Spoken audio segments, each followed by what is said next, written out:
Well, let's get this started, everyone. This is going to be the Love Shovel episode, I believe, 5. It is. I know it's been a while. I'm actually working at my house. I apologize to everyone that it's been that way. So, in the meantime, just kind of like bear with me, and I'll get back on a more fervent schedule to be happy. And hopefully that'll be easier for everyone.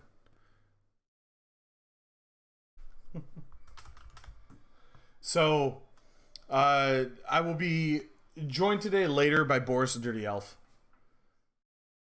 I'll be joined later today by Boris the Dirty Elf, and this is Rage This. Of course. Thank you, everyone, for listening in. Those that do tune in. Topic for today, though, is going to be Battle Royales. Probably when did it start would be the easiest question. So, I'm under the impression that Battle Royales as a whole were mainly kind of like almost similar to team deathmatches. And with team deathmatches out there, you need to kind of figure out what you have to do.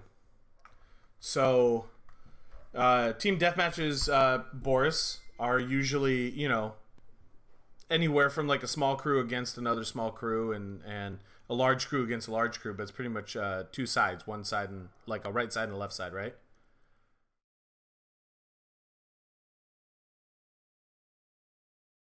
Well, I'm going to take that as a yes. So, with that being said, that mainly being a yes, everything has kind of worked itself out into something maybe a little bit further. Similar to, when I say further, I mean it's worked itself out to going, okay, well, we want small teams, and instead of small teams, we push past the small team and make either solo, duos, or squads, whatever the sizes are, and them small squads into a large map with a whole bunch of different people. That's one thing I've noticed. But I will say it is a little rough without someone else to be over here rebuttaling me. So, let's see here if we can get Boris in here. Come on, Boris. Set your sound options to what you want. Whether want that would be voice meter, and then set Discord, and also send out to what you are listening to on the outputs and on voice meter. There we go. So, I believe it started with Player Unknown Battleground. Player Unknown Battlegrounds, or PUBG for short. For what people know of the game, is that PUBG actually started out really small, really indie by a Chinese company, if I'm correct. And the game was in alpha when it got... Can you hear me? Yeah. All Yeah. right. I Welcome, had to Boris. delete that, dude, because that was not working. It takes a little bit to set up. I mean, I could have showed you how, but yeah. I thought it was just to be automatic. Oh, no. That's why I like it Sorry so about much, that. because it's more customized. Oh, So, okay. Yeah, I couldn't find the app, but yeah, no worries, dude. okay, cool. So I was kind of, if you heard me earlier, I was kind of going over some of the explanations on what we were talking about with Battle Royales. Like, when did it start? And I don't have the exact time frame of which, I guess you could say, PUBG itself started. But if you want to think back even further, if we go back to people versing each other, it would even go back to the days of like almost like Bomberman, dude. Because if you could play like Bomberman online, it was 4 separate people versing each other, or any type of shooting style head to head. Well, is that what Battle Royale is? Well, to me, Battle Royale, in its very core essence, is teams against other teams, whether it's a solo, duo, or squad. I mean, what do you define a battle royale as? I'm just gonna look it up. So this dictionary.com, battle royale, a fight in which more than two combatants are engaged. Okay. That's it. Or a heated argument. Okay, So okay, and either then one of them. okay, and then I'm over here looking at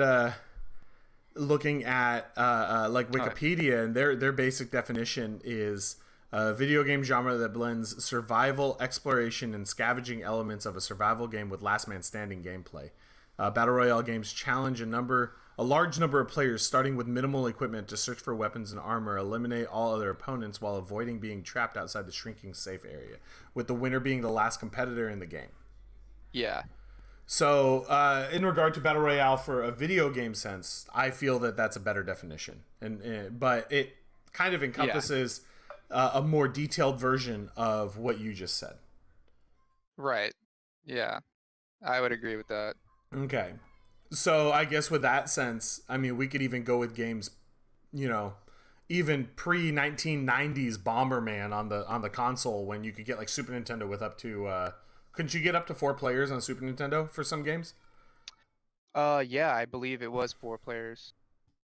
So Wait. you could Oh, do I that, don't remember and I actually. think there was like 1 or 2 games on the original Nintendo, because I knew that Nintendo actually did make similar to what most people know on like PlayStation and Xbox, which was the controller output. You plug one in, and then it'll give you like so many, like up to 4 that you could plug in at one time. So would Mario Party be considered battle royale? I would think so. I mean, in that sense, but in the more defined sense of battle royale games that Wikipedia has, I would say no. Okay. Yeah, that makes sense. But um, I mean, to me, because we were talking about it the other night while we were talking some of the stuff, you brought up Arma, but Yeah. Arma is still, even though you may have squadrons, it's still one side versus another, right? Honestly, I can't remember. I thought that there was a boundary, but I'm not sure. I think you're right, though. Actually, it was one side versus the other, and they call it battle royale. I don't know, but I just know the first one I really played, knowing that it was a battle royale, is PUBG. Yeah. Okay. Because I didn't know what a battle royale was All until right. that. And then PUBG itself, when it was like in alpha, because I saw some footage of it back when it was in alpha, wasn't it was not refined like most alpha games. It had a lot of bugs, Right. but um, one one aspect, like we were talking about the other night, was that PUBG itself probably wouldn't have gotten the hype that it did unless it was some of the larger name streamers out there that were playing it and kind of giving it that hype. Yeah. You know, I mean, they were just like playing it constantly, and don't get me wrong. One thing that also played to it was it was offering a different style of gameplay that didn't necessarily force cooperation upon people. Yeah. Versus like, you have, let's even take Battlefield 5 that came out recently. It's Hmm. like you play Battlefield 5 and you're still stuck there with wondering if your team is really going to win. Like, you could be the guy with like 50 kills, no deaths with and assists, but yet it doesn't change the fact that you still have points to, capture, or things to blow up, and if you don't do it, you're basically screwed. Right. Yeah. No, that's. I don't know. Like I haven't really like PUBG is kind of the only one besides Ring of Elysium 2, which is like yeah, obviously like the same concept. I think they just took the concept and made it kind of like their own. Yeah, I hear you. I mean, I've argued with some people saying that Ring of Elysium took PUBG in a more simple sense, because I mean, when it comes to I guess you could say recoil and certain things on the guns themselves, PUBG tries to be realistic about it.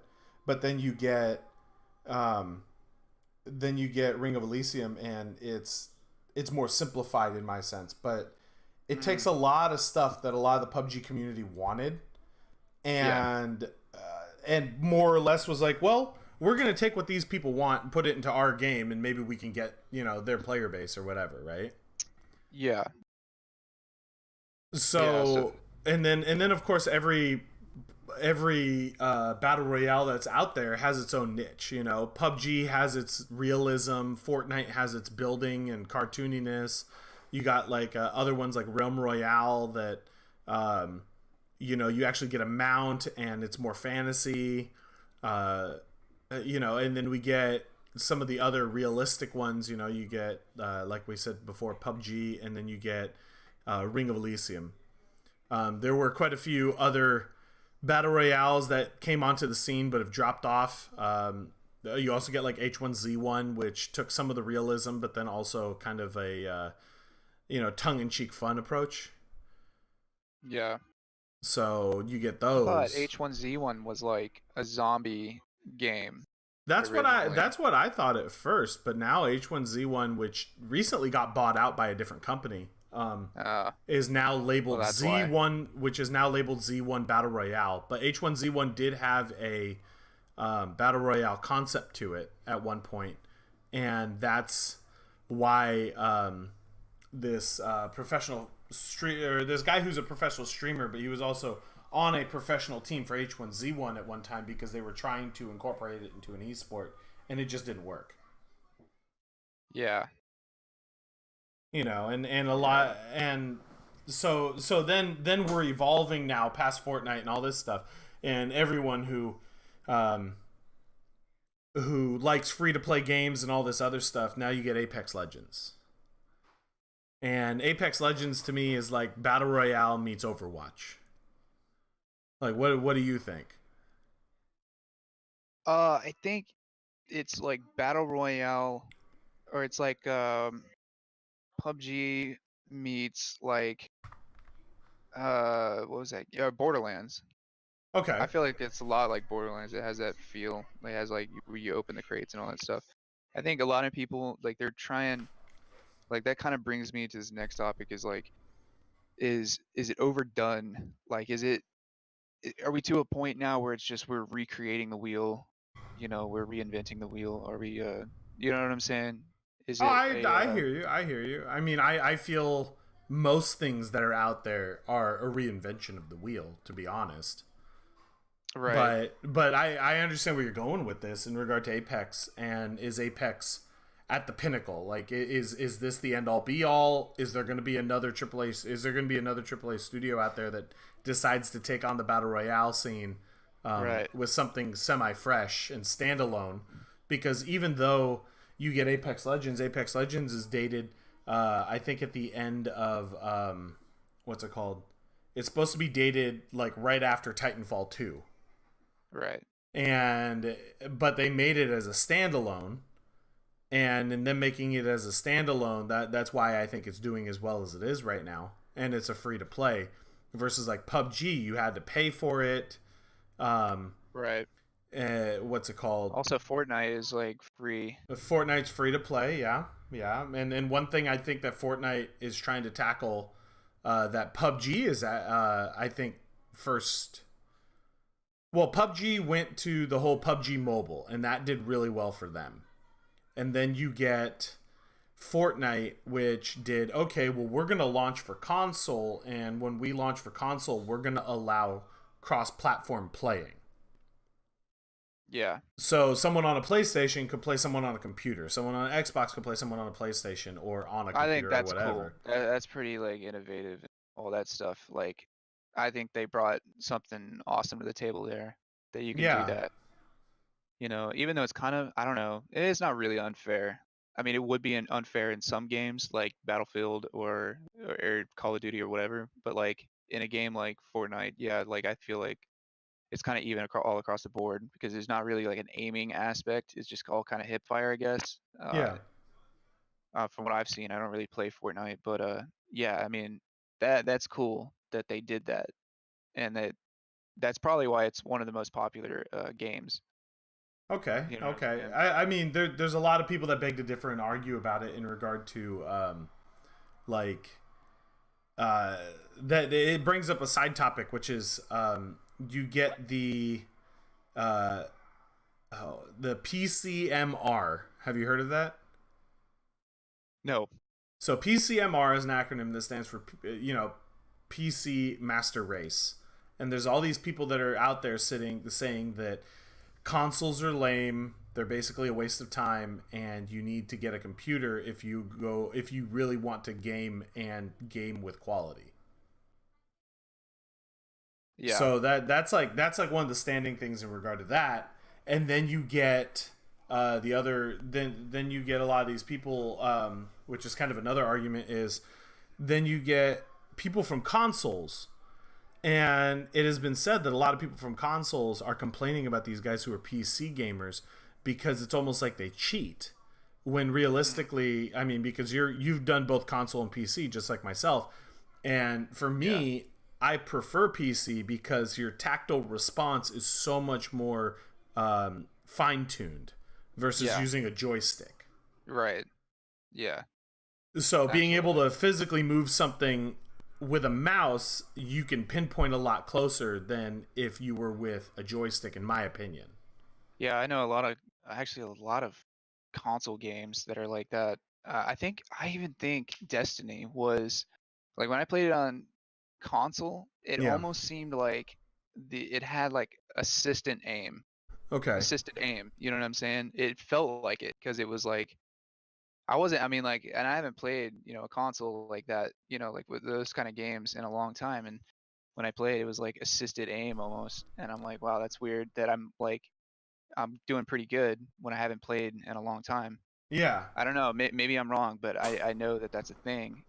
But Well, it's yeah, it I makes sense. yeah, I mean, I know that there's a level of assisted aim even on PC to a certain extent. But I want to say the assisted aim on a computer is nowhere near as aggressive as on a console. Oh no, definitely not. Like I can't even notice. I don't. If there is, I don't notice it. You Yeah. know, it's like yeah, but yeah, no, I think it's fair in a game like Fortnite, versus it being unfair in a game like Call of Duty or Battlefield, where it's like you have to aim like like you have to be on point.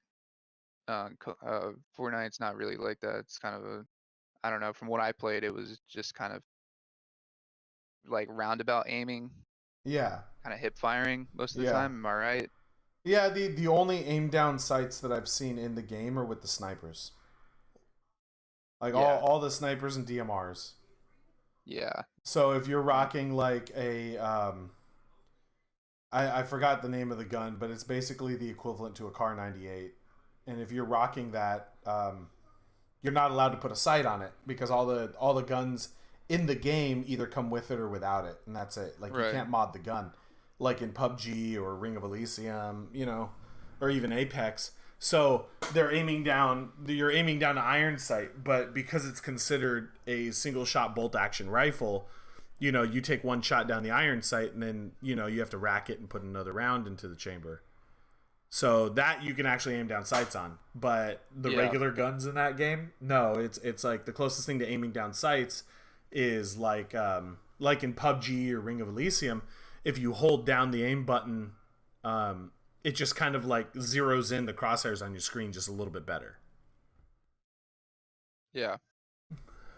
Because No, no. yeah, Yeah. So like PUBG, I don't know. Something that really grabbed me about that versus Fortnite, why I never played it, is because, well, I don't know, like the realism, not the realism, but like the military style weapons yeah, that are like actual weapons, and then being able to mod them and mm-hmm, stuff like that, and have like this, because I come from like playing Battlefield and yeah, Call of Duty and all that stuff. Like to me, that's what kind of grabbed me. So like when my friends were like, "Oh, let's play Fortnite," I thought it was BS because basically you can't do any of that. You can in PUBG. And then the closest that I can come to like comparing, like the next best thing would be probably Ring of Elysium. yeah, I haven't played too much of Apex to really get into it. Uh, I feel like Apex is a little more technical, which is Mm-hmm. kind of cool if you can get used to it. I feel like I'd really enjoy that game. But Ring of Elysium is pretty user friendly because you can like pick up stuff and it automatically attaches to your weapon, which is kind of cool. You know what I'm saying? I don't even think Ring of Elysium. No, they're not. Their guns aren't even like real military weapons, right? They're just, A lot of the names I would think are a but little they're different. based I off mean, of real yeah, I weapons. mean, there's a Vector, there's an MP5, there's an MPX. G28 is an actual DMR. Um, Yeah.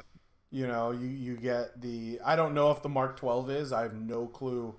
I don't know that gun personally, Hmm. but then you get a Remington 700, which I know Remington does make.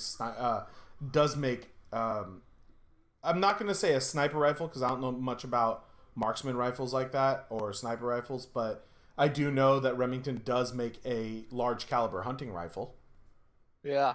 You Well, know, Remington is a real, yeah. So it's probably based off of the idea and then modded to like whatever the developers wanted it to be, of which course, is of totally course. fine. But like the same concept applies is that you can aim down sights, you can mod, you can do all these things, and that's kind of what's cool. And then it has this user-friendly aspect to it where, you could just pick up stuff and it just automatically attaches to your weapon.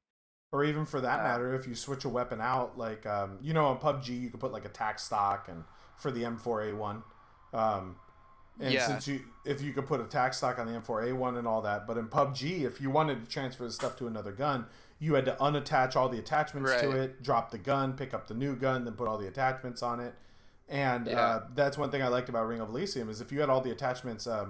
Currently, like the M4A1, because you could pick up an M4 in what's it called in Ring of Elysium.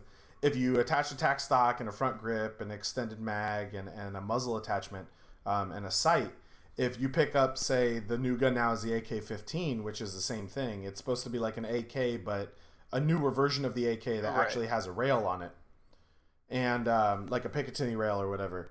So if you pick up an AK-15 and put it over the slot of your M4 and drop it, it'll drop your M4, but all the attachments will auto attach to the gun. The only thing you need to do Right. is reload. Yeah, I think that's cool. I honestly I think that's really cool. I didn't know that for a while, so I was actually doing it like when I was playing.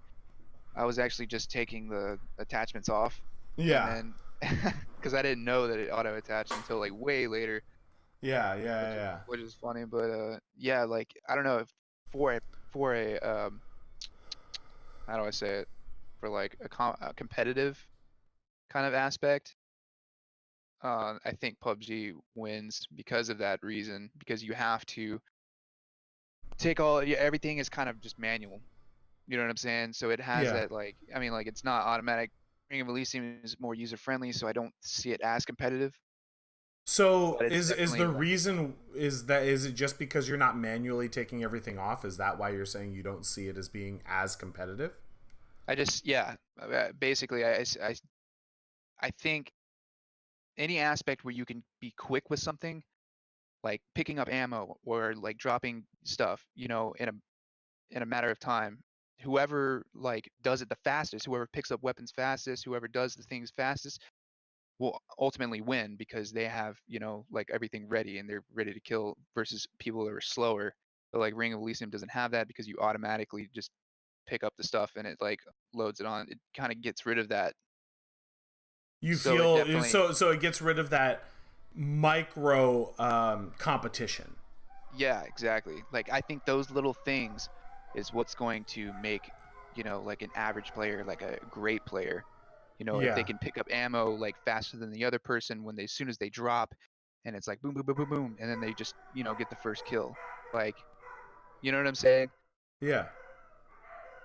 No, I mean I understand where you're coming from. I do see where you're coming.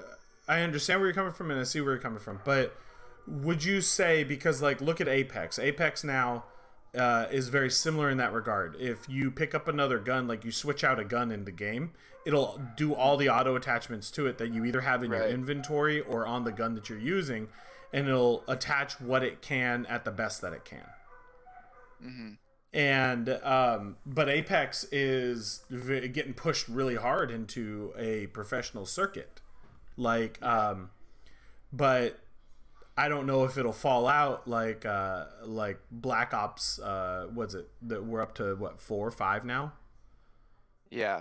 And that Blackout Royale that they have got really popular, and then all of a sudden now I'm not hearing or seeing anything about it once Apex really hit the Right. scene. Yeah. Well, So I think it has to do with the skills. That's kind of the thing, is like character building too, or not character building per se, but like choosing a character. It's kind of like how Overwatch would be. Is like you pick a character, and if you haven't used the character before, you're gonna suck. You have to learn the character's abilities. You have to learn the movements. You have to be able to do all that stuff. That's another competitive element in itself. yeah, So that kind of brings Apex out of that realm of like what I was talking about, where those like micro, whatever you called them, the like micro miniature competitions within the yeah, game. those little things. I think it kind of brings it out of that realm. It's out of that because it's kind of like, now you can attach things and they automatically attach whatever. But it also has this other aspect to it where it's like you have to learn this character and their skills and what they do and how to use them, and that's a competitive part of it. Um, I don't think Ring of Elysium has that either. I mean, like you do have the, all your like the hang glider and all that stuff, but it's not like, I don't think it's as intense or as like detailed as Apex. I think Okay. Apex came up with a really, really great idea of doing that.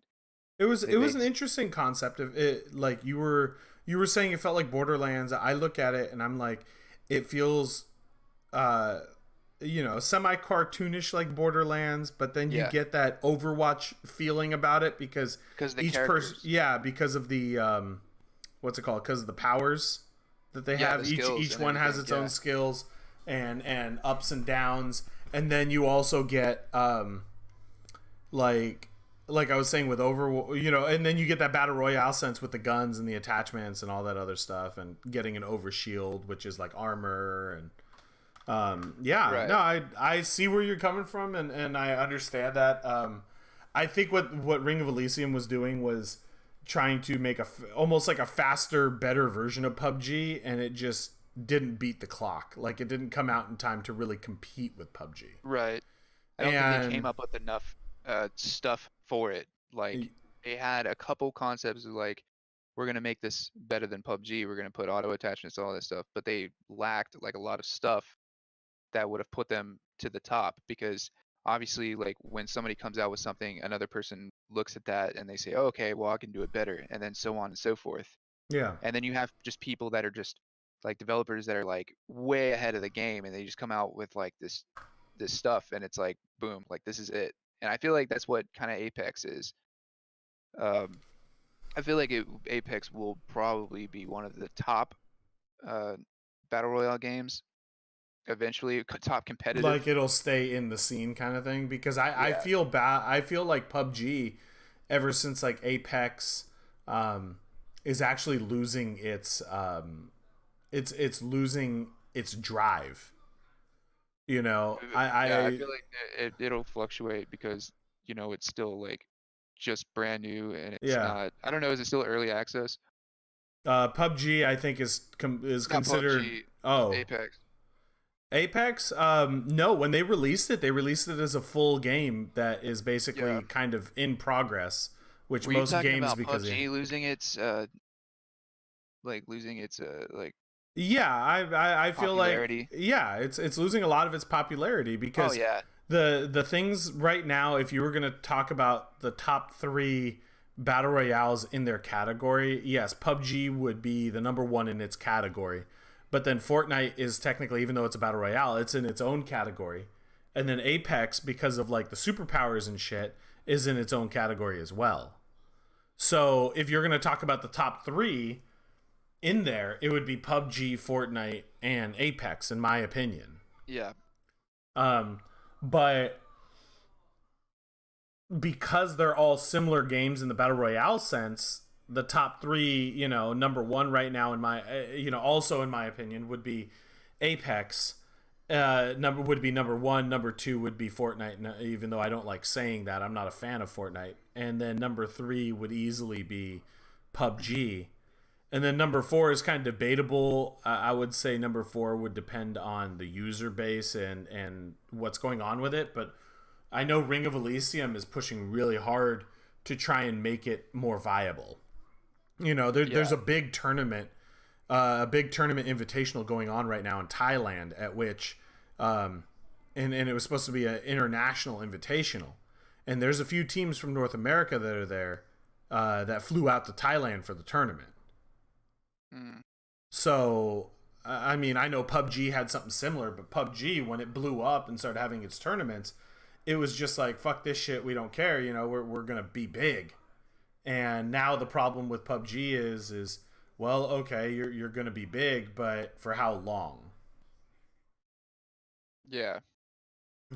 But going back to what we were originally saying, like, is Apex the end of it? Is this going to be the end? I don't know. I mean, I feel that there's going to be other companies that are going to come out with battle royales over time. I know there's one that's in alpha testing right now that's completely fantasy based, and the whole premise of it is supposed to be like magic. So you get these different magic gauntlets, and those are basically your weapons, but you cast magic at other people. That's kind of cool, actually. Like, Yeah. I actually thought about that. I was like, what about like you take like that whole you know, Elder Scrolls kind of deal, and you make it like a battle royale. Yeah, Which they did so have the one. What is that? What was that game called? It was like the medieval. Like you had Vikings. You had like are you talking about like For Honor? For Honor, yeah. Yeah, But like you have that, and then you have like mages and stuff like that. oh, I don't remember. That'd be pretty sick, dude. No, I'm saying like that doesn't have that, I don't think. But if it did, if it was like basically magic and all that kind of stuff, like that's a whole new demographic with people. I know Dane would probably like really like that, you know, because he's Right, all into right. that stuff. Yeah, man. And But but I hear you in the name of the game, because it's still in alpha testing right now. So if anyone wants to check it out, you actually have to apply for the alpha testing and try and get in. But they're pretty lenient on who they let in. But it's called Spellbreak. Spellbreak, okay. Yeah. And that thing, like I said, it's an alpha testing. For it being an alpha testing, it looks reasonably refined. But here's the other cool aspect to it. Like, prime example, if you have a gauntlet that does wind, and of course the wind, like, you'll have different fire modes for it. And one of the fire modes is like, it's a channeling thing, but you can summon a tornado, right? Yeah. And if you get a fire gauntlet, which, you know, does fireballs, you can summon a tornado, shoot a fireball into it, and now you basically have a flame tornado. Okay. Yeah, so I mean, it brings up some really interesting, like, ideas and premises for this whole, like, spell aspect that you're talking about. Right? So I really liked ESO's multiplayer. I mean, sorry, like their PvP. Yeah. I thought that was fun, you know, and that's like, man, if they could bring that into like a battle royale, like the same kind of concept where it's like there's a, you know, a ring, and then it, you know, like that would be dope. I don't know if they already have that. They might. I mean, why not do ESO and then do a battle royale thing where you're going to have at least 3 different teams facing each other type ordeal with the ring that you're talking about. That would be interesting. So the only thing you're running in with is the base stats that you have. And it's what you farmed on your stats, and then you go around to pick up, you know, the weapons, and you know, but then you also have to factor in like how on ESO and most MMORPGs, like, say I got this armor similar to Diablo, and I enchanted it, or put it had a socket slot, and I put a socket charm thingy into it. Then you have to factor that in. Do you want to do that? Do you not want to do that? Do you want to do it like what people think D&D is like, with I have the breastplate of awesomeness that's +2 to blah blah blah in the stats. You know what I mean? So I think that starts making it a little difficult to a certain extent. Like, it has to be simplified. Yeah. But Yeah. No, I hear you. So Spellbreak, is one of the games that I know that's an alpha right now that isn't a battle royale. Um, and there will be other companies, but I feel battle royales right now have reached. I mean, how cliche of this because the name of the game is Mm. Apex, but I feel battle royales have reached their apex right now. Yeah. You No, know, definitely, dude. I feel it has reached as high as it can go on in the regard of battle royales and popularity. Any other battle royale that I feel comes out, unless it's hardcore endorsed and played on a regular basis by some large streamers like Ninja or Shroud or Tim the Tatman or Doctor Disrespect, unless it's played by these guys on a regular basis because they personally really do like the game. Um, I think Apex has reached the pinnacle of battle royales right now. It's at the very top, and about the only way it can come down is, or the only way it can go now is down. Other ones Yeah. will come out, other ones will compete and try, but they won't come close. Yeah. Prime I example, totally agree. when Apex launched in the free to play aspect, right when it launched, I was reading this thing that someone posted about Ring of Elysium. Ring of Elysium went from a 30,000 30,000 person player base or 30,000 account player base to 15,000 active, as opposed to 30,000 active. Right. So they lost half of their active player base just because of Apex. Yeah. Absolutely. Fortnite, dude. Fortnite lost a huge chunk of their player base as well. And right now, when it comes to who's competing for the overall viewers on Twitch, it's in the battle royale sense. It's between Fortnite and Apex, and they're always constantly like one's above one today, one's above the other today. So on and so forth. Right. So Yeah. it's really interesting. It's really interesting where it goes, and if anyone can really try and capitalize and make it better. I understand where you're coming from in regard to PUBG earlier about like when I was saying the micro kind of competition. Um, Mm. but then the argument in that would be like Apex is with its faster speed, because you can go like in PUBG if you're running around safe. Okay, let's put it this way: you're running around safe, but as an overall whole, the average game in PUBG is running around what about 20, almost 30 minutes. Yeah. Like Okay. 30, let's say 30 to 45. Okay, so let's just say 30 minutes. Let's take the between my Yeah. low end and your high end. So the average game is around 30 minutes, right? You run an Apex, dude, your average game is 15. Yeah. And yes, it's less people on a map because I know PUBG max out is what 100 individuals. Hmm. In Ring of Elysium, it's no more than 60. And if in Apex, I think it's about the same thing. I think it's 45 actually in Apex because I think your max out on teams is 60. Oh, it's 60 on Apex. Yep. So it's 60 on Apex. So if your max out on players in a game on Apex is 60, that means you can afford for a smaller map, faster gameplay. And then adding all these abilities like the ability to slide that everyone can use, and the ability to what's it called? So one of the guy's abilities, which is Pathfinder, he uses like a grappling hook to move. And then other ways Yeah. to fastly travel through the map. It makes interactions a lot more often. It makes action a lot more, fluent, and frequent. Because now, even though you may have dropped on opposite ends of the map, someone could run over there and reach you within a few minutes. Versus Yeah. PUBG, I mean, you remember, dude, the first two maps of PUBG were so fucking large, dude. It was a running simulator just to find Running someone. simulator. Yeah. The running simulator. Yeah. I mean, learn to swim and learn to run with PUBG, right? Oh, I know, man. That was, yeah, I remember that. I hated that about PUBG. Yeah. Just trying to get into the circle. Yeah, that was kind of annoying all the time. And then, you have Apex answer to that is, what I just described. And then Ro's answer to that is more vehicles and certain classes that can move quicker through the map. You get a BMX bike on one of them that, for that they just introduced season 2, which they're now in season 3. You get a BMX pack where you could just whip out your BMX bike and go cruising across the map at what's it, at an average of 54 kilometers an hour.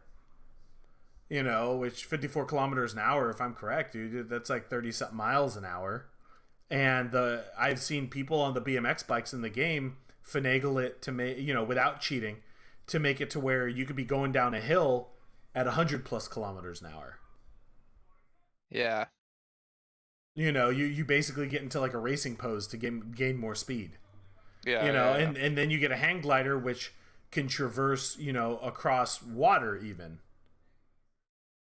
So if Yeah. and then they just added at the end of season 2, they added a jetpack to it. So now you Yeah, I can, thought that was cool. yeah. So now instead of having to take all that time to run up to the top of a building, you could just hit the jetpack. It'll launch you so many, meters or yards into the air, or feet into the air, and then you pop your glider out and then can glide and, until you hit the ground. So that makes interaction in regard to that a lot quicker than say PUBG. And PUBG's answer to that was making like Sandhawk or like the new snow map, to where even though you still have to traverse quite a bit, the maps are smaller. Right. That's why I only play Sandhawk. Play PUBG. I don't know. Yeah, 'cause I it's haven't good. played the new snow map. I've been wanting to, but PUBG and its infinite, gameness crashed 3 times that I tried to load into a game. I know, dude. What's up with that? I don't know, man. Yeah, that's It's what it almost is. like Ring of Even Elysium right Alex now. had like problems with it Yeah, in he the did. beginning.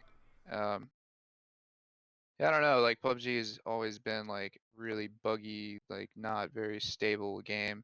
It's always had like so many issues. And they came out with that thing. What was it called? Like Operation Fix PUBG or whatever. And Yeah, I remember that. I was Yeah. like, dude, this is ridiculous. Like, there's nothing. I don't know. The only It's like reason it got why do so you need to popular is do because of that? so many Twitch streamers were like, playing it. But a And lot of these Twitch streamers, were non-biasedly giving feedback, and it feels like the company that made PUBG was just not really listening to them. yeah, yeah, I don't know. Blue hole. Right? Yeah, but I don't know, man. Yeah, I feel you though. Like battle royale games are like at its. I feel like it's at its end. Like I'm gonna be honest. Like I don't see like another good one coming out. I think another genre of game is going to take place, and Okay, I so mean, and it what usually, idea of this other genre of game? Because we have, we have your real time strategies like Warcraft and Starcraft that yeah, got really popular for a while, and I mean I know Starcraft 2 and is still going reasonably big in South Korea, and then you have Warcraft that just did a remaster, which they call Reforged. So I'm kind of wondering if that's yeah, going to get a resurgence, And then you get MMORPGs; those are already around. Final Fantasy, World of Warcraft, Elder Scrolls Online, Neverwinter, so on and so forth. yeah, Then you get your more single player oriented games like the story mode stuff, or you get the story mode ones. You get Borderlands to a certain extent, because to me Borderlands, even though it has that co-op aspect, it's still single player. It has that potential, really good potential to be single player minded. yeah. And then you have who's another one? Oh god, then you get like the Diablo 2s. that are out there, like Diablo games style. Oh yeah, like the RPG, like the Yeah, yeah. 2D RPG looking things. Mm-hmm. Yeah, And then those are kind of cool. I like that. side scroll games are starting to get a pretty big resurgence. You know, a Yeah. lot of indie companies are doing side scroll. And then what's another one that we haven't really touched on? Oh man, dude, because there's so many different styles of games. Well, you have the survival. Yes, yes, survival games. You know, and survival games, there's tons of them popping up lately. Yeah, well, survival was the thing before. I feel like that was the whole like popular genre before, like I don't know, like 2013 to 15 Well, for I like a mean, couple years. it's still getting a pretty big, Yeah, like, it's still pretty big, but it was kind of in the same thing where like everybody was like kind of copying DayZ, like when DayZ got like big, well, I mean, okay, and okay. If we're gonna talk about survival, do you consider Minecraft a style of survival game? yes, Okay, so if that's the case, then StarCraft started, or not StarCraft, then Minecraft started it because Minecraft was originally created in the '90s. yeah. Let You me let me know. rephrase. Zombie survival. Yes, yes. Oh, Zombie okay, yeah. survival. I've That's never what I played mean. DayZ, so I wouldn't know. Yeah, But no, there was like this, when we were talking about H1Z1, and then yeah, H1Z1 came out, or I don't even know if it was out before or whatever, but like Daisy was like really like buggy and it had all these issues, and then the developers were taking so freaking long, and then H1Z1 came out and they're like, yo, we got our shit together, here we go. And then everybody started playing that, and then I don't know what happened, and then it just kind of died off. And then recently, like PUBG came out, like not recently, but like a couple years ago, and then that took over. Like I just think I think these games have been, but you were talking about reamping.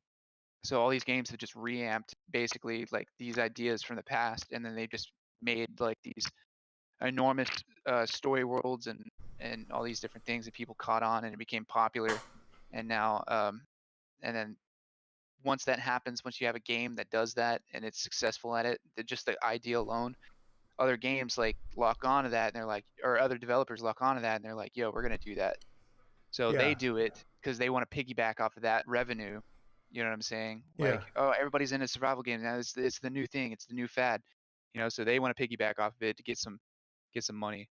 Like back when yeah, I was growing up, that stuff really didn't happen. Like playing console gaming and all that stuff was like whatever kind of just came out was what came out. I mean, you had like Halo. It was always you always had all these different genres of games that you could or could not like, and nobody really piggybacked off anybody. I don't think.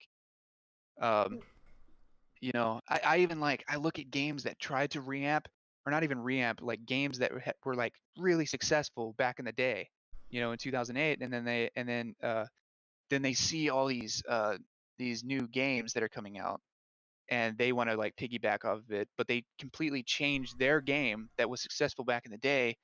I'm talking about Fallout, by the way. okay, okay, So they're trying to take like this, and they've always talked about like a multiplayer aspect because that's what it was in the beginning, but I don't know, like they screwed it up like pretty big. And I'm pretty sure anybody would agree with me that like they ruined that game.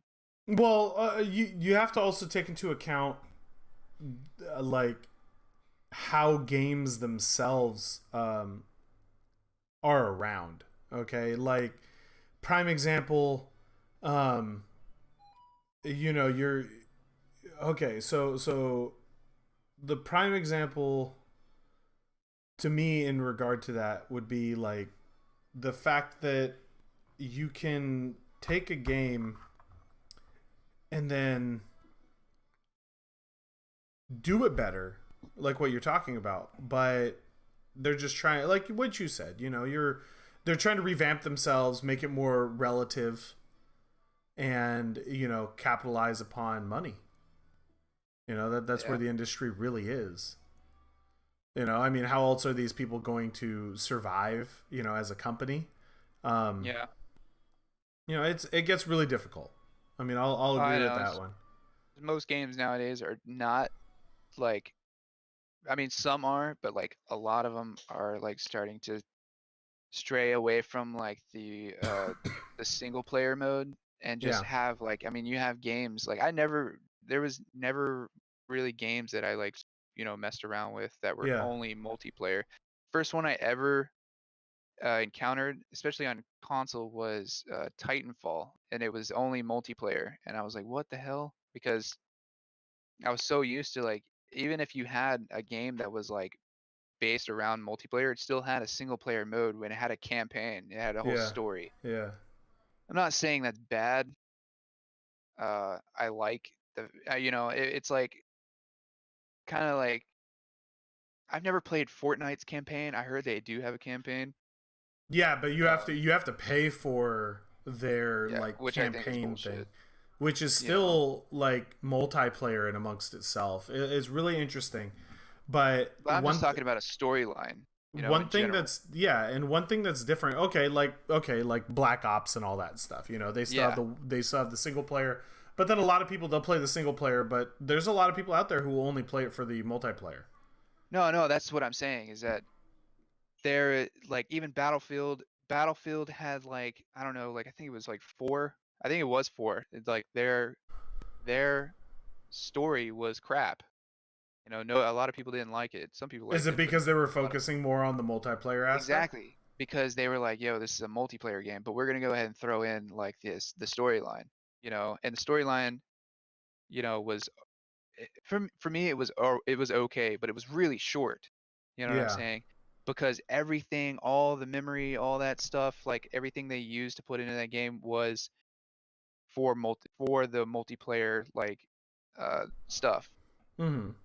And which is cool, but at the same time it's like why even throw in a campaign, you Yeah. know, if you're just gonna like do, why?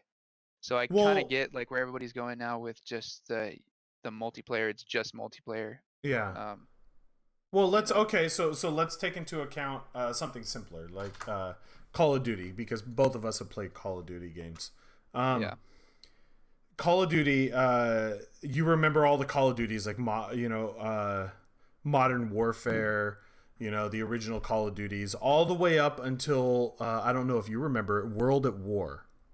Yeah, I remember World at War. Okay, okay. I fucking love that I'm game. not that young, dude. All right, all right. So you get World at War, right? But World at War, even though it was the main AAA company that made it, do you know whose concept it was? Do you remember? Uh, Same company that did Blackout or Black Ops. oh, Same company was that it did Treyarch. Activision or Well, uh, it's almost like Borderlands, right? You have 2K Games and another company 2K, that it was 2K and another company, Gearbox? yeah, and Gearbox that came together to make it, right? But Yeah, they've stayed the same so far. And it was I think Activision and another company that started out Call of Duty, but then the main company, which I think Activision, which I could look this up online, but I refuse to right now. Um, you have the two, but they basically said, okay, Treyarch, let's see your version of it. Like you give this a try, and Treyarch uh-huh. did theirs. So that's why you get like Advanced Warfare and Black Ops, and they're so different Yeah, because yeah, that makes sense. Because Black Ops is Treyarch's version of Call of Duty under the AAA badge. I feel like that happens with a lot of games.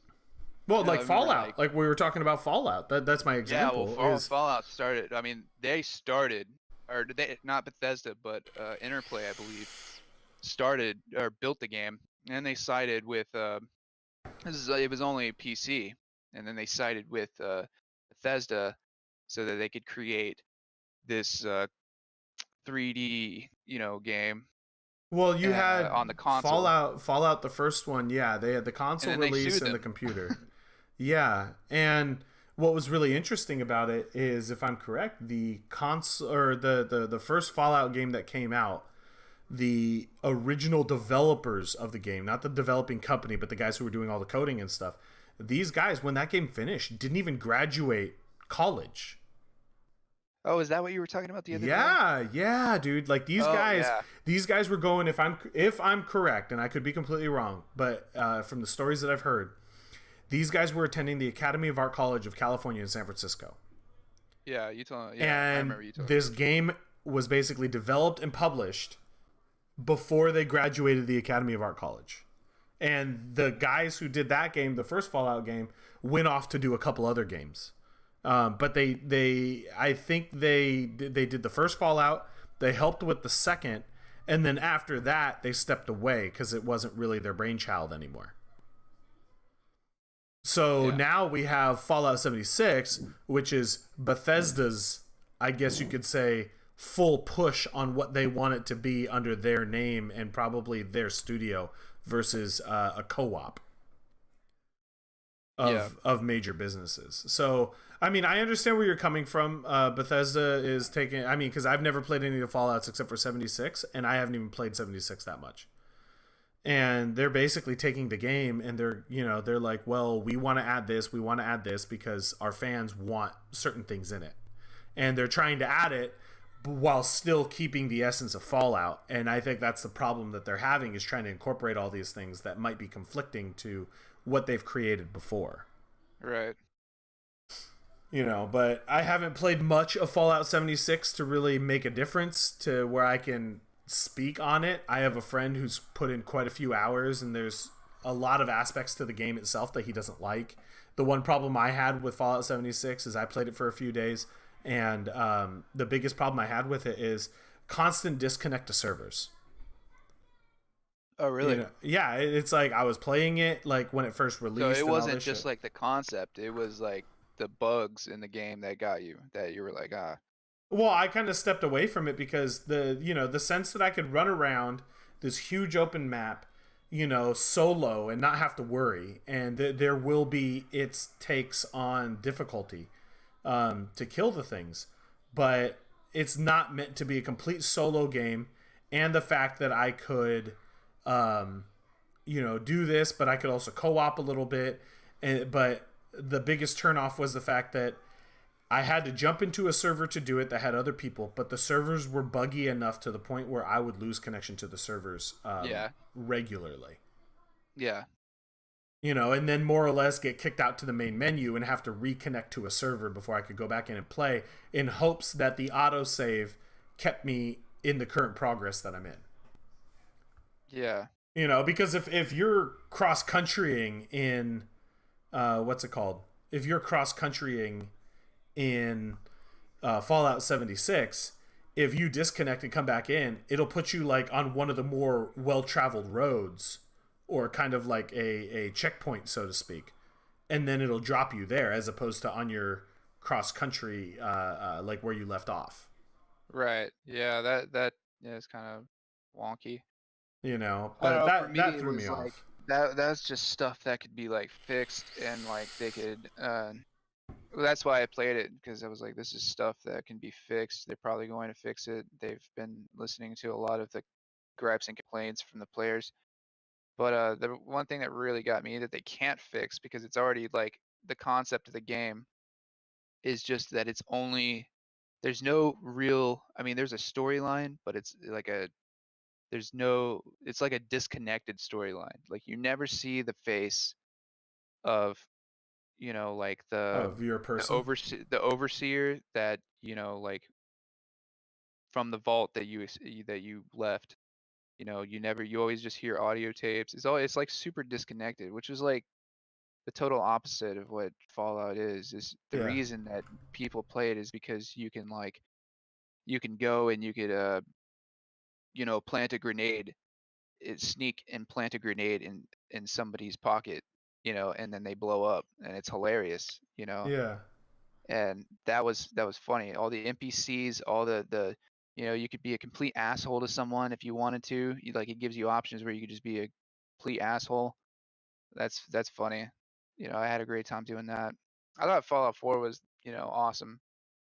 Um, Yeah, yeah. I but also like, heard another good one was it the Fallout Vegas one?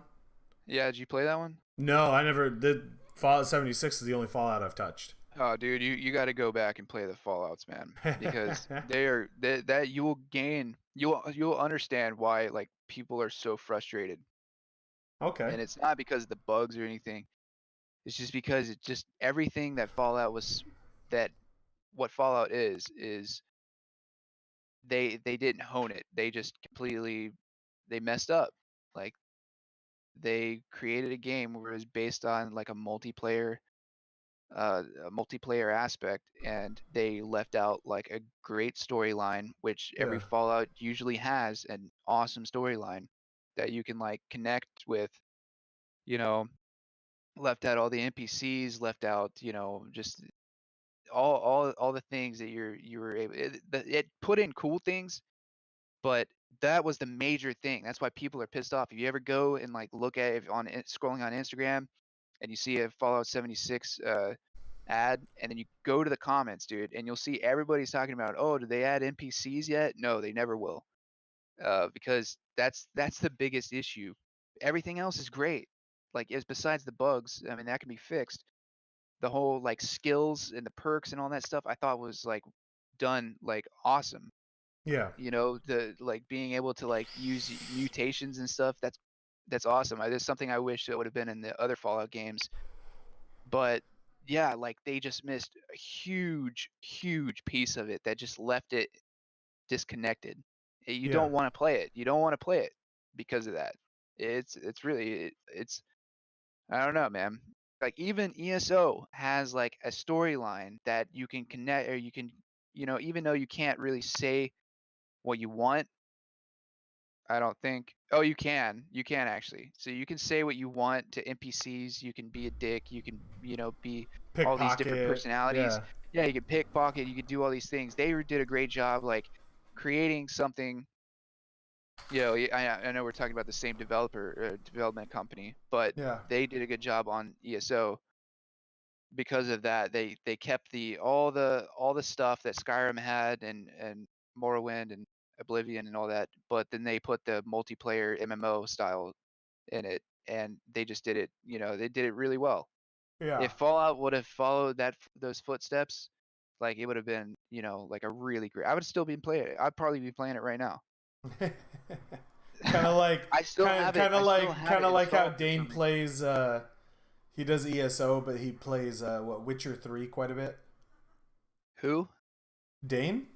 Oh, Dane. Yeah, dude, he Yeah. said he loves Witcher 3. Yeah. But I've never touched it. I've never touched any of the I haven't either. Witchers. I haven't So either. I don't really know much about that. Um, so Dane would have a really good.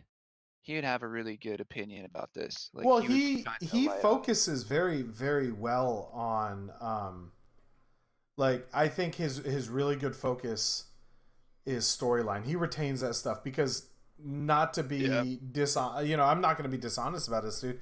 I'll go through games and it's like say I do play one long enough to keep the storyline. That's as far as I go. Once I'm done with the game, it's like I instant flush the storyline out of my brain. Yeah. So and then since I'm bipolar in the sense of like or ADHD in the sense of jumping from game to game so often, I play it for more the gameplay as opposed to the content. Yeah. So that's been that, and I think that's also another thing that Battle Royale has done is like what you're talking about. There's no storyline to it. You don't really have a backstory unless you create it Yeah. yourself. You're just jumping into a game and trying to either survive or build up something and win if there is a winning concept to the game. If not, Mhm. then it's a surviving concept. And then that's it. Like that's all you're trying to do. It's not like, oh, go talk to Joe over there, and then Joe goes, yeah, but I'm sad because these guys killed my wife, and then will you avenge me? Then you go avenge him, and he's like, oh, I'm really a relative to this guy. Go talk to him, and he'll help you out. And then it's like a little Mhm. backstory going that you're kind of like it's like reading a book almost. Yeah. It's like the difference between reading a book and reading like a basic American comic, that doesn't have substance. Yeah. Yeah. So, but yeah, I mean that's pretty much our hour. You've gone around your thing to figure out your sound, and we were talking about battle royales. We talked about like more or less like what game started it all, where it went. We've digressed. This train is pulled away from the station and took some side routes, but we've pretty much brought it back. and have we both came to an agreed consensus Yeah. that Apex Legends is probably going to be exactly that, the apex of the battle royale genre. Like it's at the Everything else is top. shit after Yeah, that. everything else that's going to come out is going to be good, but nowhere near as good, or it will not pull enough of a You player know what I think base. the new game is, dude? Okay, Golf with okay. friends, bro. No, dude, no. The game you need to check out, dude. Golf It. It's Golf not it? it like Golf with Friends is mini golf. Golf It is mini golf on crack. Oh, really? Yeah, I dude. thought It's this like was mini golf on crack. it kind of Like, is, but I was watching some Golf It stuff, and Golf It was like going around, and even though you can make it to the hole, there's secret holes all over the place. And you're like what on the this fuck, map. dude? Yeah, dude, it's some funny shit. It's some funny shit. We could check it out. It's another one of those games. It's only like $6 to $10, something like that. But yeah, Secret holes. There's a storyline, dude. basically like, right. It's like find my secret hole. You gotta like, yeah, dude. That's crazy. But No, I mean, like, but yeah, dude. No, I feel you. I think the real thing that we would say would be the next aspect of games would be some type of like combination of what is popular out there, and then someone's gonna put their own twist on it, and then that will start up another genre. But for the time being, everyone is taking a genre that already exists and is reinventing the wheel. Yeah. You know, they're No, just like, absolutely. oh, They how even can we do that make with this a movies little and bit stuff. better? Oh They're yeah. even doing that with movies. Like they're just taking. I mean, like, dude, they're taking movies that have already come out. You know, like they recreated The Lion King. I mean, and then you have like all these Oh, like, Dumbo they just recreated recently, yeah, a dude. live I'm like, action. come on, man. Like, And have then we like reached the pinnacle? yeah, and then they did a sequel to what's it called? They did a sequel, and it was a live action to Winnie the Pooh. It was called Christopher Robin. God. You know, and then what just was to me, it just looks like they're running out of ideas. Yeah, I agree. That's why that's what it that's is, why they're dude. taking comics, and that's why they're doing books, and Yeah. because I think maybe the writing industry isn't nearly as good as it used to be. I don't know. I mean, that's an argument for another day. That's almost like saying actors of today are nowhere near as universal as they were in before. Yeah. Actors totally like agree. that came around during our father's time frame, were these guys who were like these it's almost like it's like playing fucking Mario Kart, right? Each person has its own specific quality that makes them better. Like, Bowser's heavy, so his acceleration is low, but his top speed is high, and all this shit. And his corners are a little bit harder because he tends to drift easier, whatever. But then like actors back during our father's time were people that were like Mario, who was the all-arounder. He may not be but he's the all-arounder, but on crack. These guys could do serious, they could do comedy, they could do action, they could do whatever. And then now actors that are nowadays, it's very hard to find that person who could be that all-around actor. And even then, a lot of that has pushed to it's not so much movie acting anymore. It's more you make more money doing TV shows. Yeah, no, absolutely. Netflix, all these Netflix series and stuff, like, I don't know, that's doing really well, I feel like. Well, you get like, not even just that, just TV shows Black in Mirror. general, dude. Like, look at like Charlie Sheen in 2.5 Men. Dude, every episode that came out, the guy was making over $1 million. Yeah, man. That's honestly, if you're in, like, I was told this, so I know I'm not just bullshitting this. okay. But if you're in the music industry, or sorry, the entertainment industry, you want to find a job with a TV series. Like, say you're doing like post-production, or you're doing like like your sound mixing or whatever, or even just an actor. Like, you want to get hooked on a TV series, because that's like constant income. You know what I'm saying? Like, versus just doing a movie, which could, I mean, that's like that's one. Maybe not for actors, but I heard this. I'll put it in this way. I heard this from a post production like editor or whatever. He got on it was that show about plastic surgery. Oh, was it like That Nip and one. Tuck? Nip and Tuck? Yeah, Nip and Tuck. Yeah, he got on that, and that was like his first gig as like a kid, and then it like he like uh so it wasn't just a one-time movie thing where he just like got paid for the time being in the movie and editing and all that stuff, and then you got your lump sum and you got to save it. Like he got paid for all the seasons that he was, you know what I'm saying? So Oh he was yeah. like he had like a structure, all that stuff. I feel like that's where honestly, and I enjoy TV shows a lot more than I do movies nowadays, honestly. Okay. No, no, 100%. I really do. Because you could just it just keeps going. You know what I'm saying? It just doesn't stop. It keeps unraveling, and then it's like a movie that lasts. That could last up to 3 years. You know what I'm saying? Yeah. And you're always like every week. You're always like the anticipation is like so real. Yeah. Yeah. I You mean know what the I'm the saying? quality. I want to say And the you go to quality is school or getting you go better. wherever and you talk Yeah. about it. And you're like, dude, did you see last night? And they're like, oh yeah. It's like more of an experience than a movie. You know what I'm saying? And you're like, oh yeah, I saw that movie. It was like hit or miss or whatever. And you talk about it for a second. This is like a constant thing all the time. Oh yeah. Yeah. Yeah. I remember like growing up when I was in like elementary school and middle school and stuff. The big thing was like, oh, did you see that new movie that just came out? Oh, it's so cool. Blah blah blah blah blah.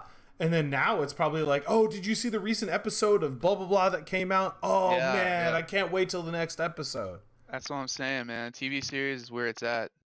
Fuck movies. I mean, there's great movies. There's great movies, but like, But even they're then, like, the industry is I want to say the industry is doing a lot of movies wrong because once they find out something that does well, they're like making so many sequels to it, it just kills it. yeah, Transformers. Well, I mean, Fast and Furious. all kinds of different ones, dude. Like I feel like Fast and Furious would have done well if they kind of like left it. They just needed Um, to stop. They needed to stop, dude. You know what I'm saying? After yeah, like, I don't even know what they're on now. I haven't even watched like, and they got The Rock in there, and then I knew it was gonna be fucked, man. right, right. Like everything The Rock is in, dude. I'm just like, dude, what the fuck, man? Dude, thanks, man. Thanks.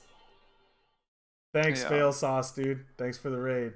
Um, Grumble, man, we're talking. The start of this talked about battle royales. We're actually winding down because this is a podcast I try to do every week, and I do try to post it on my YouTube. But I took a few weeks off because one, St. Patty's Day, and then two, I'm working on my house currently, so it does make it a little rough to keep certain time frames, like even my streaming schedule. Mm-hmm. But to everyone that just came in, welcome Raiders, welcome. Reno just jumped into the chat, but we've came to the conclusion, and you could tell me if I'm wrong, Grumble, that Apex Legends is right now and will be the apex or the highest peak of which battle royales can more or less That's why hit. it's called Apex. Yeah, yeah. I mean, I don't. Myself and Boris have thought that every subsequent battle royale that comes out after Apex will probably not be up to par. You know, it won't do nearly as good as Apex. I'm not trying to say that Apex itself, to me, is an okay game. It's a different take on it, but I'm not a huge fan of the game. Kind of like Fortnite, but everyone has their shtick. It has a great developing team. Yeah, I'll agree with that. Grumble says most likely he agrees with us. It has a great developing team. Oh yeah, absolutely. We were just talking about that. Yeah, yeah. How like the developers like had a lot of forethought. Like they thought outside the box, and Yeah. you know what I'm saying? I feel like that's what makes a great game is you see basically in the future. We were talking about like other games too that kind of like piggybacked off of PUBG or Mhm. whatever. but then didn't quite cut it because they were just trying to fix things or like put in things in the game where PUBG lacked. But they didn't like see the big picture. Like I feel like Apex, they were like, yo, we're gonna completely make a brand new deal. We're not gonna piggyback off of anything. We're just gonna make a battle royale platform, and then we're gonna like completely do and they use all these different aspects that makes it a competitive game. Uh, all this stuff. Yeah, that's pretty much it. He says he loves fast pace, but yeah, my cup of tea for a BR game. Um, Never been in a BR till Ring of Elysium. Yeah, yeah. Yeah, No, I feel you. Like we were talking about Ring of Elysium earlier and how Ring of Elysium takes the PUBG concept but makes it faster pace. Versus Apex yeah. took probably that concept and made it more elaborate, but took that concept and then added an Overwatch aspect of like different characters with different powers, or Hmm. different attributes to them. And that's what made it fresh. That's what made it different. And one thing that like we were talking about before, PUBG didn't the only reason why PUBG like we feel the only reason why PUBG really got big in a battle royale sense was because of large name streamers um and personalities or celebrities, so to speak, like Shroud and Doctor Disrespect and other people like Tim the Tatman and whatever, who were playing the games and had these large viewer bases that were then going, oh, this game actually looks pretty cool. Let's Hmm. play. And then that brought a lot of people to the player base. Versus then you get Fortnite. The reason why Fortnite got so big is one, it rode the curtails of PUBG getting large, while at the same time going, hey, we're going to add a building aspect. It's going to look more cartoony, Hmm. and and we got other big, large personalities like who benefited actually off of the game, but also created probably a lot of popularity for it, like Ninja, Tifu, and stuff like that. Yeah, their demographic was definitely like I feel like it was like younger to older than PUBG. You know what I'm saying? Like Oh yeah, yeah. they Well, that wanted, and and that and especially because it Fortnite. came out on a. Well, that and Fortnite was the first free to play Oh, that's battle what I mean. Is royale. That's what I mean is Fortnite, not Apex or anything. Apex is definitely like I feel like these games they make them so like we were talking about Ring of Elysium being a little more user friendly. Yeah, It's because they wanted to like reach kind of like the younger demographic. But I don't know, man. Like nowadays, like I see like young kids that are like better than me, dude, at like you know at shooters and stuff, like super good. So I don't know. Like dude. Like I feel it, man. I was playing with this kid the other day on a battle royale game. I think it was Row actually, Ring of Elysium, and while I was playing with him, I mean, this kid's like, oh yeah, I'm only like 13, 14 years old. I was like, dude, if these games were around when I was 13, 14 years old and I kept with it, dude, I would be, especially with how large the competitive gaming scene is now, I would be probably a professional gamer back when I was that young. Because I was good at like what was out there when I was that young. The big competitive game that was out there was Counter Strike. yeah. And Counter Strike, dude, I was good at Counter Strike, but um, it just few and far between, and the scene wasn't nearly as large as it is now, just on a competitive scale. Yeah, and no, and I agree with Mr. Grumble.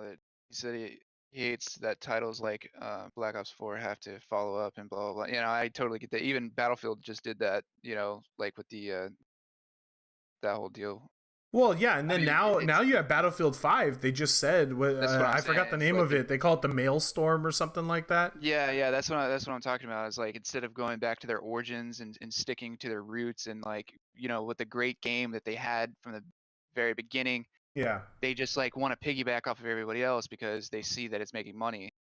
And like instead of being original, you know what I'm Yeah. saying? And that's Yeah. what like is lacking a lot in that community is originality. Oh It's yeah. lacking a lot in a lot of things nowadays. A lot of things have just been created, and it's really hard to like just come up with new ideas.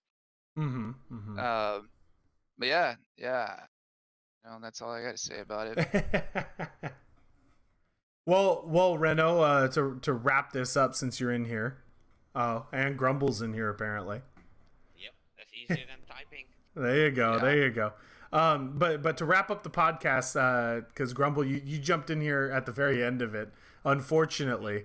But to wrap this up, I wanted, if any of you other three want to take a stab at what you think the next genre or subgenre, so to speak, of games is going to come out.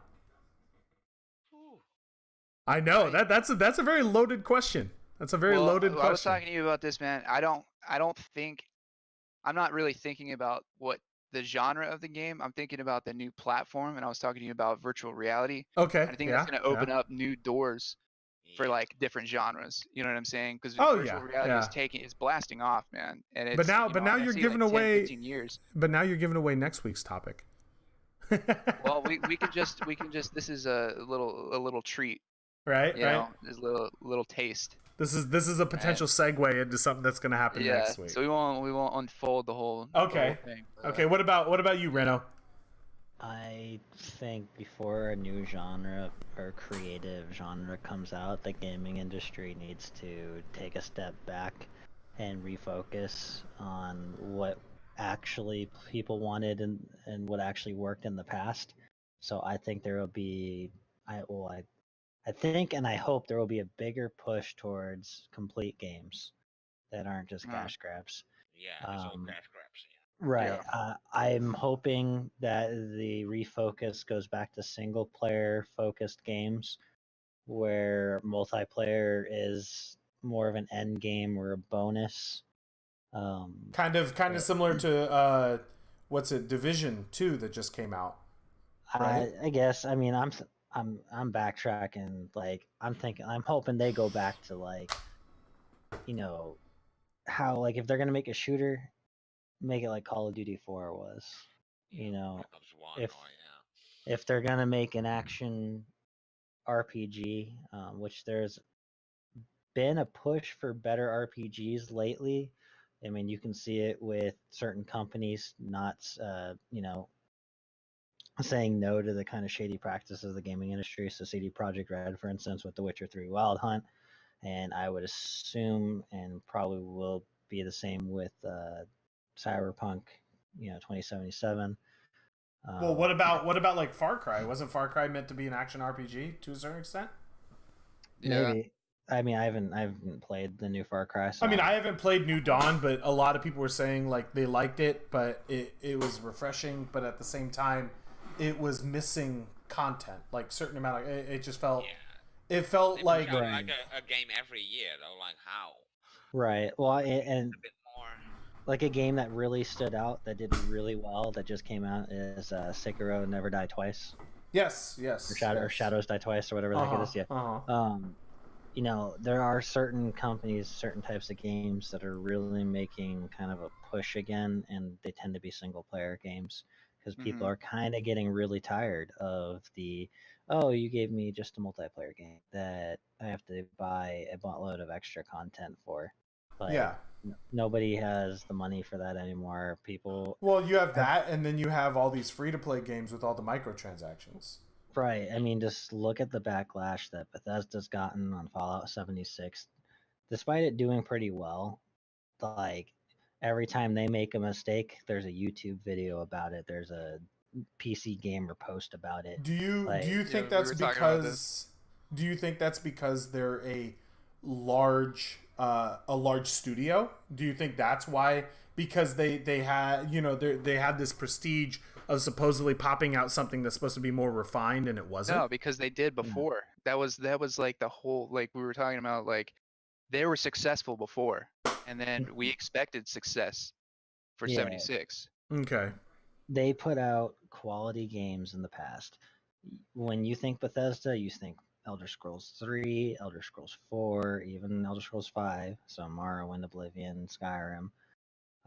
You think of those kind of games, Fallout 3, Fallout New Vegas, even though that was done by Obsidian. Still really well done, though. Right. Obsidian has always been a very good company, though. If anybody doesn't know about Obsidian, they're the same people that made the Knights of the Old Republics. Okay. So they've usually a really good like RPG company. All right. But yeah, they when there was an expectation, like look at Bungie, I guess is another example. Bungie got a whole bunch of renown because of Halo, and Well, it's yeah, like especially with Halo, they're now going to be releasing a Halo for PC. right there. It's like a whole remastered thing. I think they're. Oh Doing yeah. But they're putting it my on PC brother, instead of console now.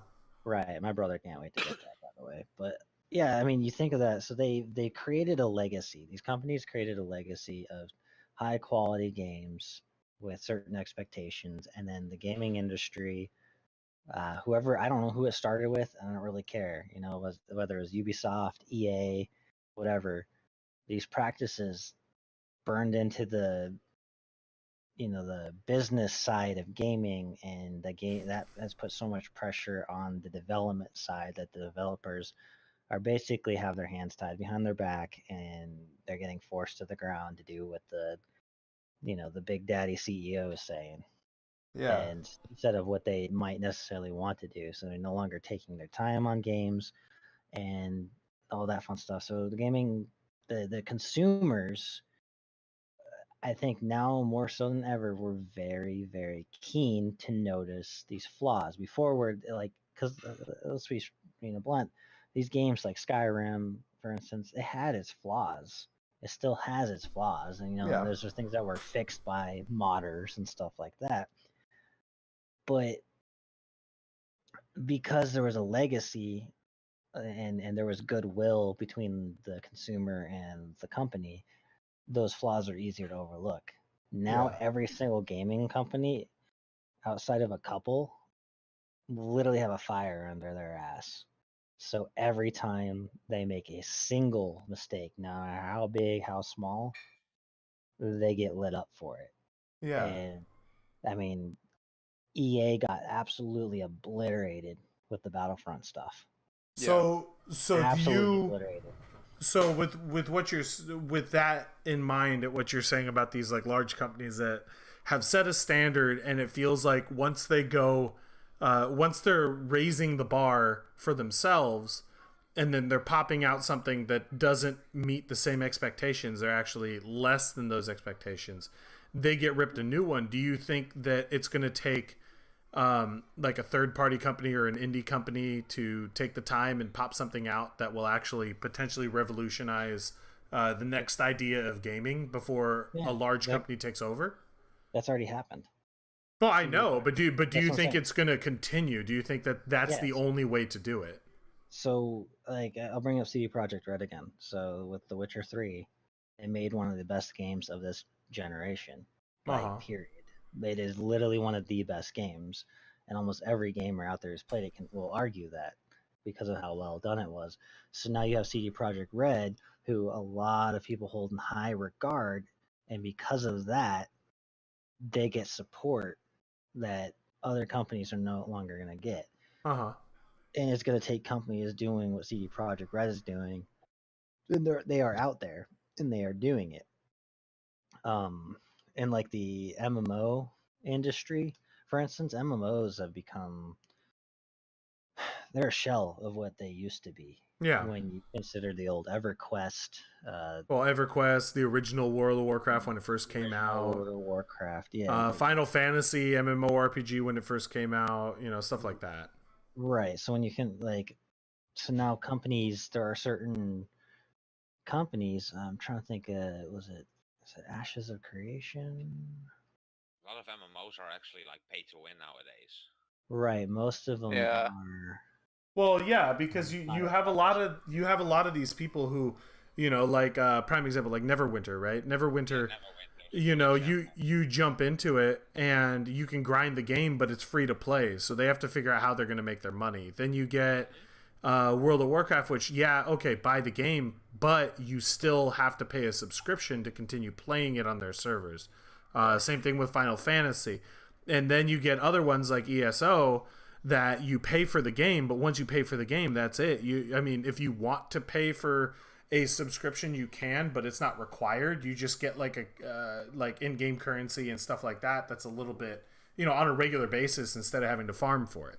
Right, and to add to ESO, since I play that with the majority of my time, that is like my game out of the Yeah. group of like it's buy to play, has a subscription model that gives you access to DLC for free while subscribed. However, you can purchase that DLC separately and own it completely. Yeah.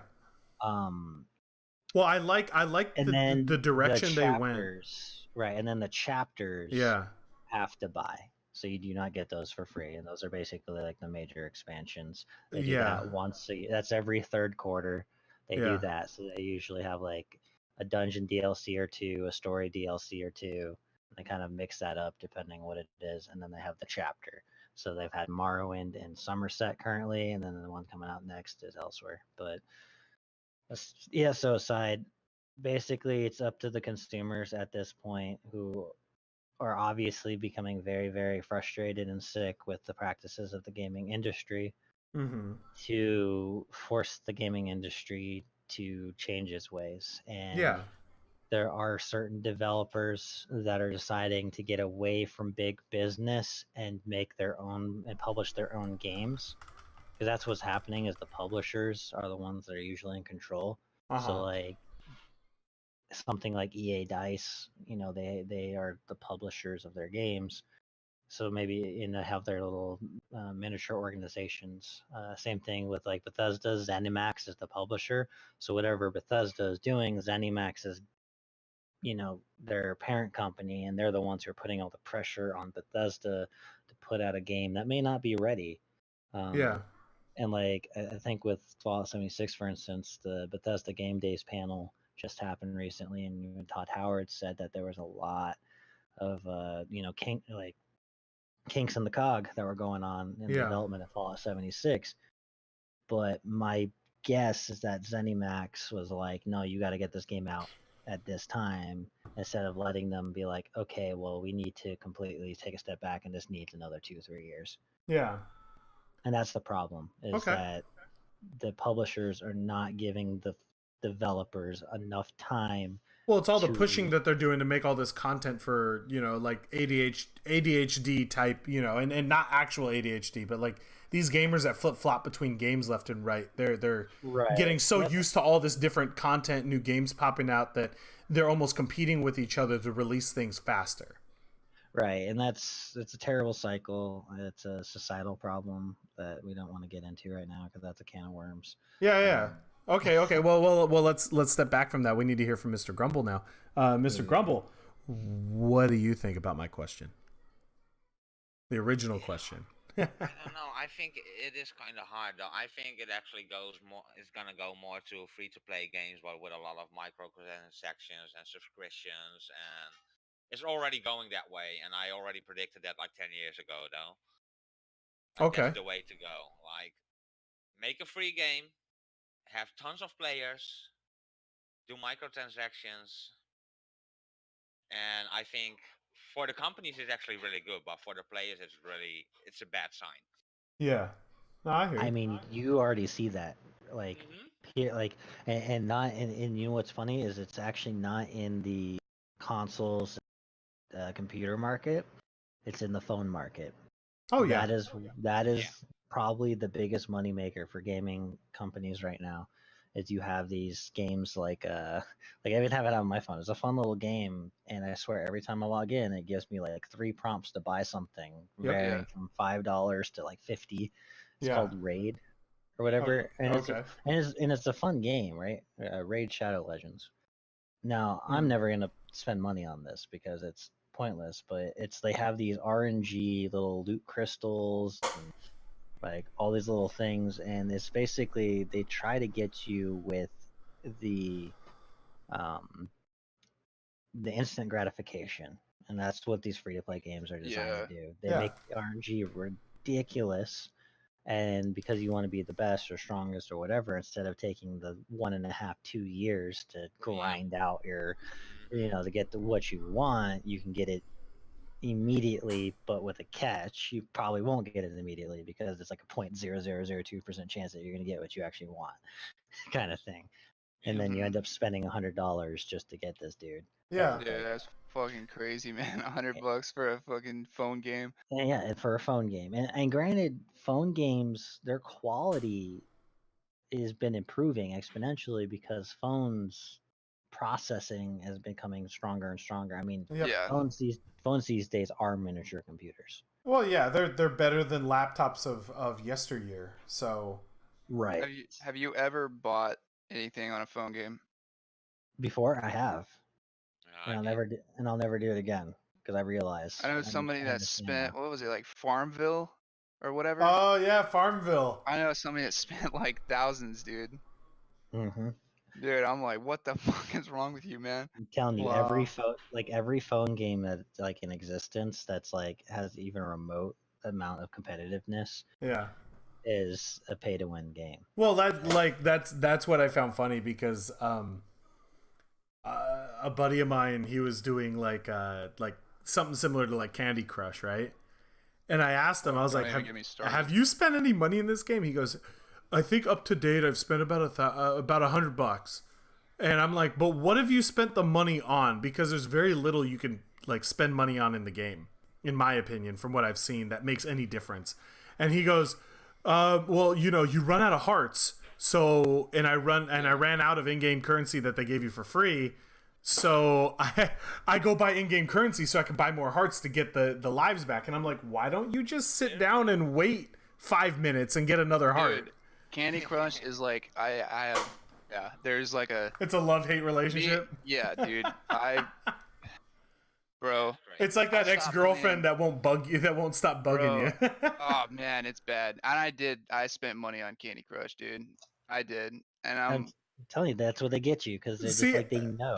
but that that's you the like, difference, dude, dude. That's the difference for me, man. Whenever I play these games on the phone, they're always prompting you for this. They're like, "Oh, get more of this. Oh, get more of that," and I'm just like, "I'm good, thank you, though." okay, well, I had that with you know that game League of Angels. I've yeah. heard of it. Yeah. Yeah. I've played that and I spent kind of a little bit of money on it, you know. And I actually had a guild member that my guild boss actually he spent like pretty much $500 a day. Oh wow. Yeah.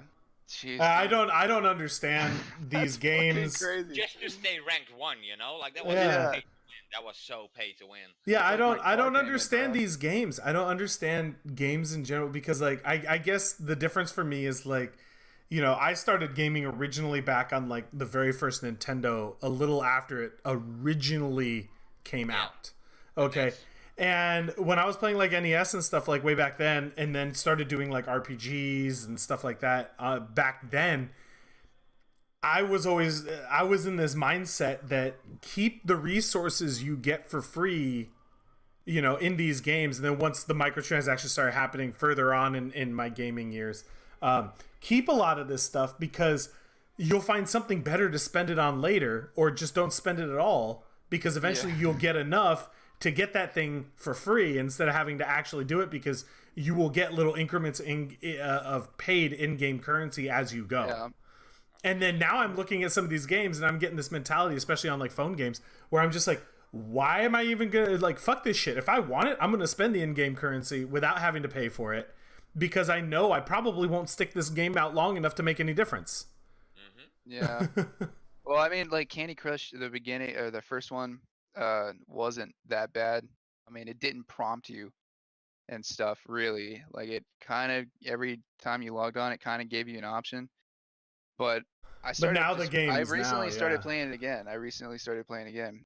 And anybody who knows me, knows me personally, knows that I used to have like a problem with this game when I was in when I was in the military. Like I was always on it, and it was addicting. And I didn't spend like a crazy amount. I think I've only spent like $20 on it, Yeah. like in general. But I just downloaded the new one. They have Candy Crush with friends or whatever. Yeah. Right, and it shows all your Facebook friends on Yep, the yep. map and whatnot. But dude, I'm telling you, like this prompts me like every time like I complete like a thing or like I lose or whatever. It's saying, oh, your piggy bank's full. You got to get some more gold and you got to this and that and blah blah blah. And I'm like, dude. And I'm just clicking out of screens, man, because it keeps prompting you for like all these different things. And I'm like, geez. and it like completely turned me off the game, and I Yeah. don't want to. I just deleted it. It's just toxic. You know? Okay. Fair enough. I fair mean, enough. I just so like I guess my point is that like it's gotten worse. Like games Okay. have gotten worse with that, and as far as phone games. Right. Well- the companies are taking fucking advantage of consumers. Like they're literally taking. I don't think they're taking advantage. They're capitalizing upon no, trends no, with no. consumers. No, they're taking are advantage. taking Dude. advantage. They know what they're doing. They know. Well, of exactly. course they know, but filthy. they're also they're taking advantage, but they're also capitalizing upon trends that are going, and they're like, well, let's see how far we can push it to the breaking point to where we can exploit this and make more money for ourselves. And I understand that. I mean, basic marketing, subliminal messaging. Another prime example, the food industry. I mean, even taking it back, you have, it's like saying on a psychology basis, why does McDonald's have red and yellow colors in it? It's because red and yellow colors, on a psychological basis, actually prompt hunger. Yeah. So, I mean, you have that's why a lot of food places that are out there will have red or yellow somehow incorporated into it. It's just basic stuff. But I mean, this is a topic for another day, another rant or whatever. We did a good recap where, battle royales. Next time we're going to be pushing on to the potential next push for the gaming industry, which you kind of gave them a little tease. We're going to be talking about VR stuff and going from there. A little argument, pros and cons of what's going on now with VR versus where it's going in the future, because we really don't know. But everyone, thanks for showing up to the Love Shovel podcast. I'm your host, Rage This. We had Boris the Dirty Elf, Reno Sense, and a viewer, Mr. Grumble, in the house giving some feedback. Thank you guys for coming through. Next Sunday, 7 p.m., we will be live. This will get posted on YouTube, and I'm looking at where to post it on podcasts in general so that I can upload, because I'm a cheap ass, so I'm trying to find somewhere free. So those of you guys that want to check me out later, if I upload to Spotify and all that, it'll be a little bit because I'm a cheap ass. Yeah. Thank you. Yeah. Thank you, and come again later.